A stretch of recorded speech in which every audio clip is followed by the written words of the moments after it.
Radio Wammo Breakfast. Talking politics with Russel Norman.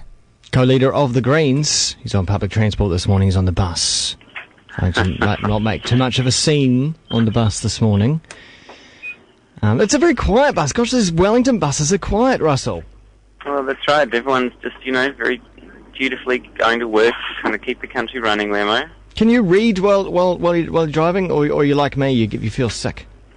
Oh, no, I'm very good at reading on the bus, actually. Yeah, I don't get motion sickness. I'd make a terrible politician, because obviously you've got to do a lot of travel as politicians, and that downtime during travelling is a good time to work and read through papers, get on the BlackBerry and all that. I couldn't do it. I'd be throwing up. Oh, well, you could just watch the scenery. I certainly couldn't be like Helen Clark. Do you remember Helen Clark's story when she was on some tiny plane flying between a couple of provincial towns, and the door flew open? It was terrible turbulence. I mean, she just kept on reading cabinet papers. Yeah, she just said the problem was trying to keep hold of them as the wind was blowing through because the door was open. Oh, it's fantastic. John Key this week went to Afghanistan under a lot of secrecy. Obviously, you can understand the secrecy, because I don't want to let everyone know when leaders, prime ministers are visiting the country. But what do you make of the visit? Should he have gone? Well, I mean, clearly, it was a PR stunt fundamentally. That's why, and they told some of the media and not others. It was actually very widely known in media circles in Wellington that he was going, because obviously some of the media were pretty upset that they weren't invited while others were. And I think you've got to ask questions about the government's use of selective invitations to the media on these kind of jaunts, and what was the criteria used by the National Party when they decided to invite some and not others? Was it because they thought some might be critical and ask hard questions? I tell you what, last night I noticed already the whole thing had turned into a TVNZ promo. They're promoting the news now using, look, we're in Afghanistan, and check out John Key in the helicopter and the flak jacket and whatnot. We're like CNN now.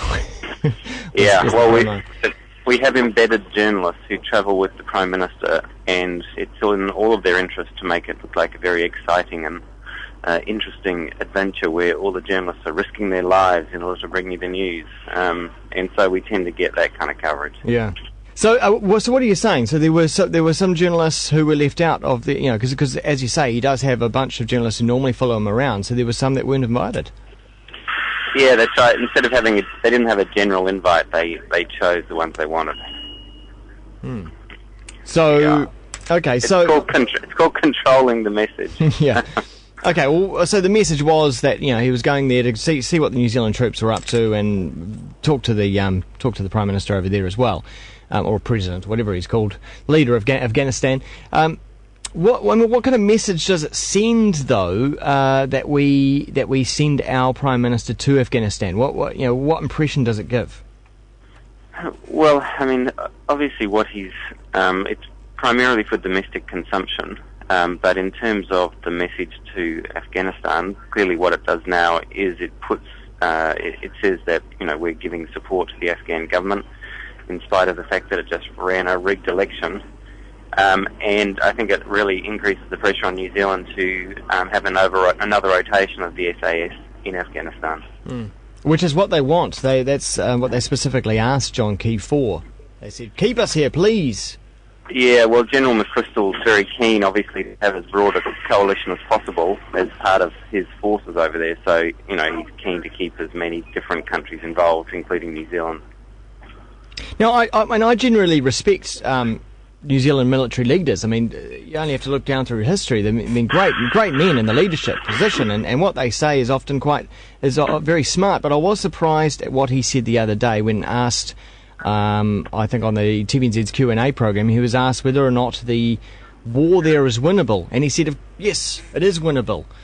And I just suddenly had images of Vietnam coming through my mind, which apparently at the time was also a winnable war. Yeah. I mean, I think it's interesting to contrast it with McChrystal, who's the overall commander, the American commander, who is not overly optimistic that he can actually win it over there. Even in his interviews when Key was there, he wasn't saying that they're definitely going to win. So, it's just, they've got 100,000 troops there. The thing's dragged on for years. It's up in the air whether they're going to, how successful the mission will be.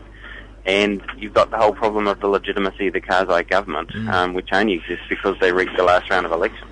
You've got to wonder what a win actually is. I mean, what defines a win? I mean, is that getting the Afghanistan troops up to a point where they can at least hold a weapon and then we can pull out, at which point it all falls apart anyway, or some kind of enemy is completely eradicated?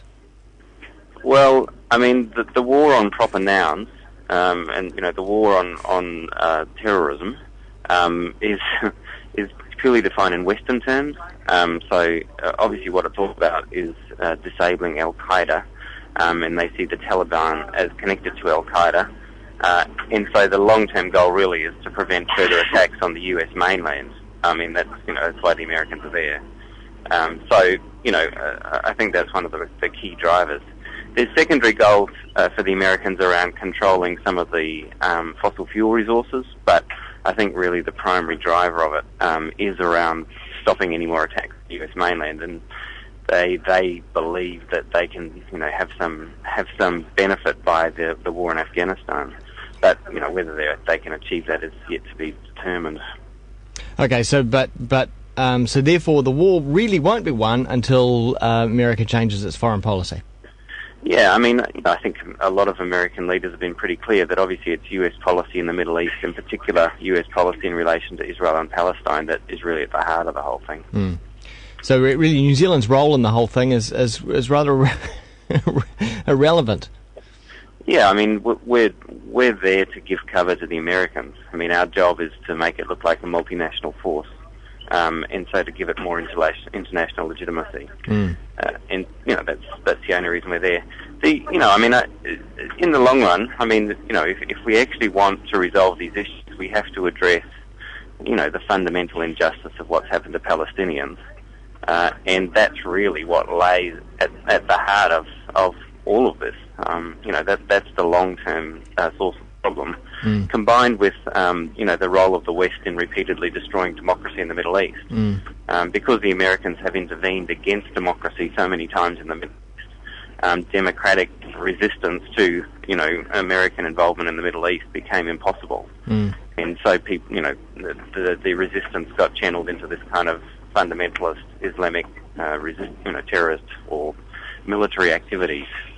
Whereas actually, if we had have allowed democracy in the Middle East, then that would have provided a much healthier outlet for people's discontent. Would you rather New Zealand, because looking at us on the map, you're so far away from all this stuff. Why can't we just bugger off and leave them all to it? Well, I mean, I don't think it should be in there as part of the American war machine, but I do think that we have responsibilities as a global citizen to play our part to help bring peace in the Middle East and true justice and democracy. And I think if we actually contributed to that, that would make a much bigger difference in terms of global outcomes than sending the SAS into a war zone. So, I mean, we do have global responsibilities, but there's clearly different views. So we have a different view to the National Party and the Labour Party. They think the way we contribute to our global responsibility is to send men with guns. We think it would be much better if we work towards democracy and justice in the Middle East. That would make a much bigger difference towards so-called the war on terror. Russel Norman, co-leader of the Greens. Cheers and thanks very much for your time this morning. All right, thanks very much. 20 minutes past